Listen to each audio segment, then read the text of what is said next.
What is the tea, y'all? We are here to talk about the latest episode of Summer House Martha's Vineyard.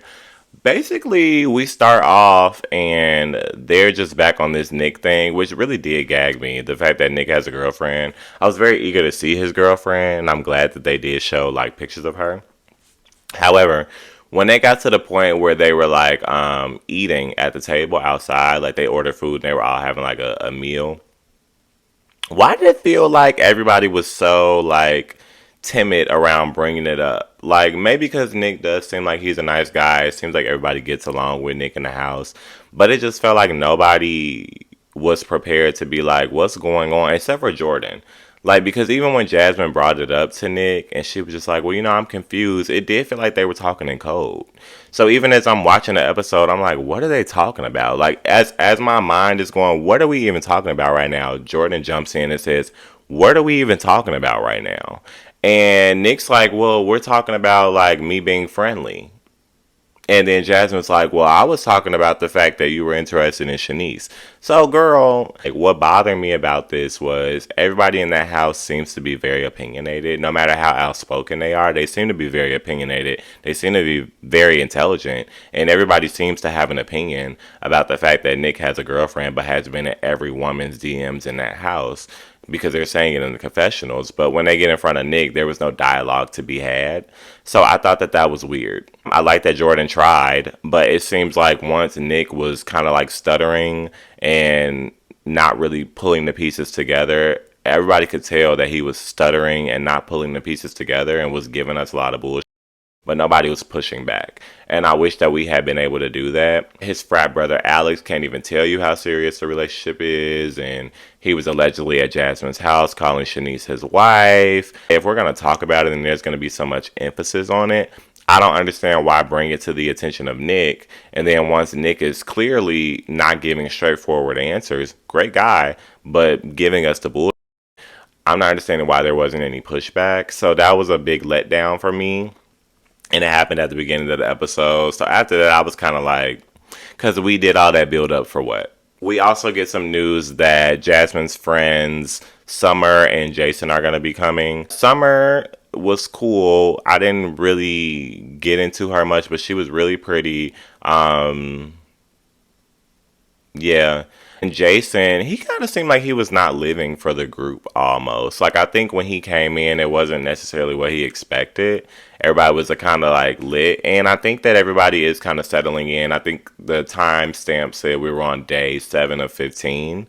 So we're kind of halfway through. And I think everybody's getting like, settled in. So I don't know if Jason walked into what he was expecting.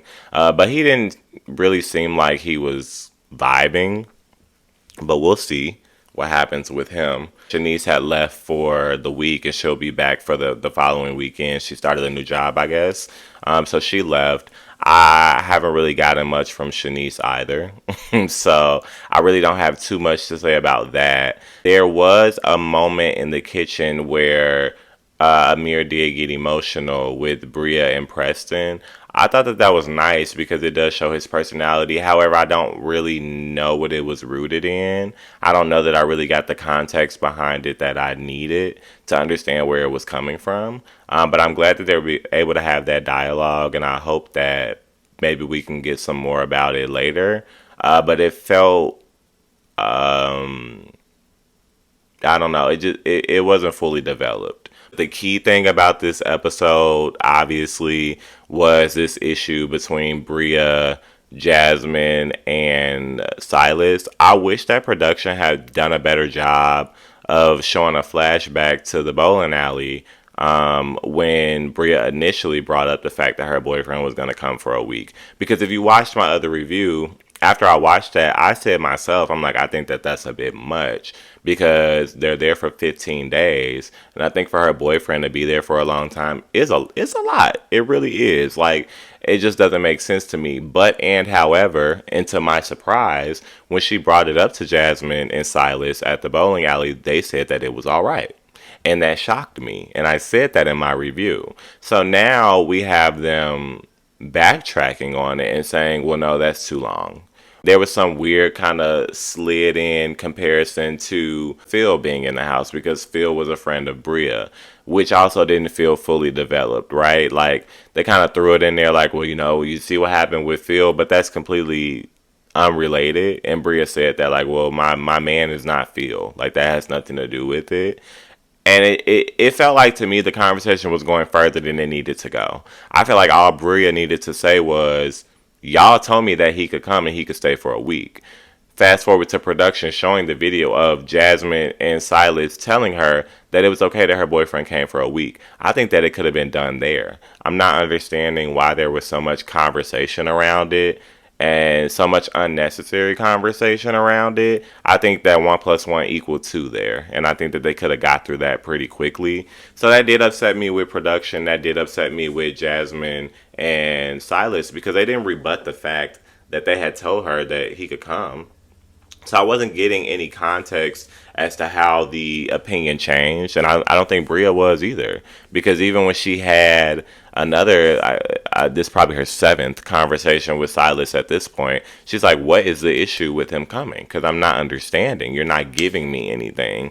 And he throws in everybody. We all know people that do this. He's like, "Well, people have an issue with it." She's like, "Who?"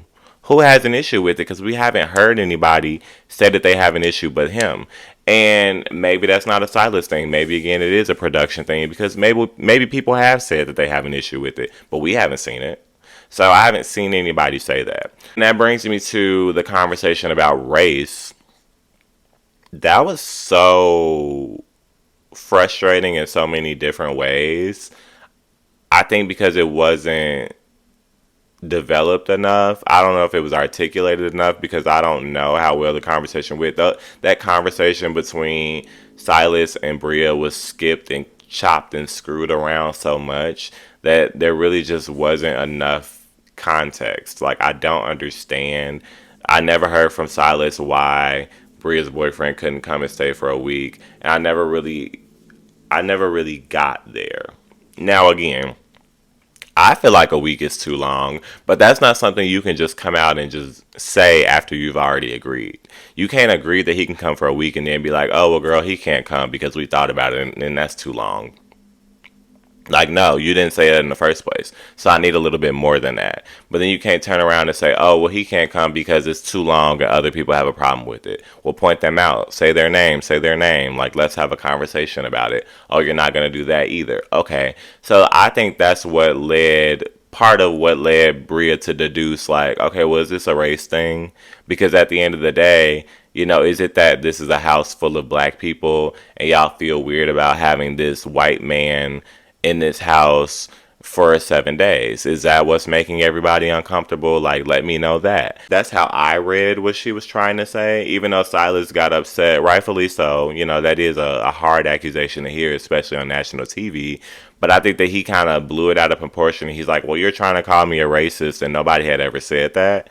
I just think that either it wasn't articulated well, or it just was not shown well through a production standpoint because, like I said, it was so chopped and screwed. I think Bria also referenced a good point, which again was not shown well or was not articulated well, when she was saying in the car, well, you said something that offended me because you're talking about how you want black women to be married and you would prefer that to be with black men. There's nothing wrong with having that opinion. There's nothing wrong with having that preference at all.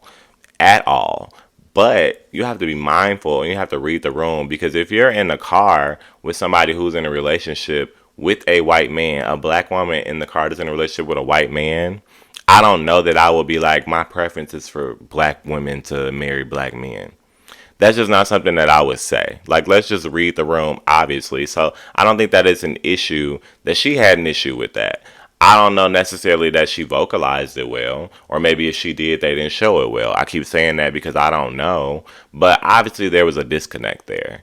And I think that that would be offensive for somebody to hear that if they're in an interracial relationship and you're telling, I don't give a damn what your preference is, honestly. Like, if you want to have that conversation, have that with somebody else, but I'm not with a black man. Sorry. So I can understand her feeling some type of way about that. And like I said, I don't feel like Silas gave a reason. Jasmine definitely didn't give a reason, so it ended up being up to Silas. So she's like, "Well, Silas, you're not giving me a reason as to why all of a sudden it's a problem for him to be here. So is it because we're a house full of black people and he's a white man? Is that what it is?" But then Silas is like, "Well, don't call me a racist." And Jasmine comes in and she's, "That's right, honk the horn on him, Greg," without even knowing what we're talking about. So that was off-putting. I did not enjoy that. I I hope that we get some resolve on this. Like, it just seems like there was so much of a stir up of issues in this episode without any type of resolve at all. And then we also introduced two new house guests in who really didn't even mesh into the group just yet. Like, I don't think they had a fair opportunity to do so. I think they were kind of thrown in there. This episode was kind of just all over the place. All the episodes have been kind of all over the place, but this one just felt like day seven, and girl, I don't know where we're going with things. I said it before it became a thing. I made fetch happen. I said that that Bria's boyfriend coming for a week was too long, but they didn't say that. So if you didn't say that the first time, then you're gonna need to give us something more. Like, what is the reason now that you don't want him there for a week? And if you slipped up and you weren't really paying attention when she was talking, you didn't realize that she said a week, then you need to say that. But this whole mumbling and stumbling and just whatever BS that you and Jasmine have come up with now, Silas, like, y'all gonna have to give more. Y'all are grown ups. Open up your mouth and speak. Just like the beginning of the episode when nobody was holding Nick accountable, y'all need to open up y'all mouths and speak. Are y'all tired now? Like, the first couple days, y'all was ripping and running through the house and doing any damn thing, and now everybody is just so mute. Like, what's happening? Y'all don't have nothing to say no more? That was bothersome to me in this episode. Honestly, it just didn't give me much. Maybe it's because it was a Memorial Day weekend episode, and they're like, well, the girls are outside anyway, so let's just kind of throw that out there. But there should have been way more to this, honestly. Like, we should have gotten way more into the fact that Nick has been everybody in everybody's DMs. Y'all talk about it enough. Y'all talk about it all the time, but y'all won't talk about it with Nick. So if that's not coming down the pipeline, then opportunity missed and time wasted. And I'm not sure why we did that. And I will say, let me even come back on the production thing.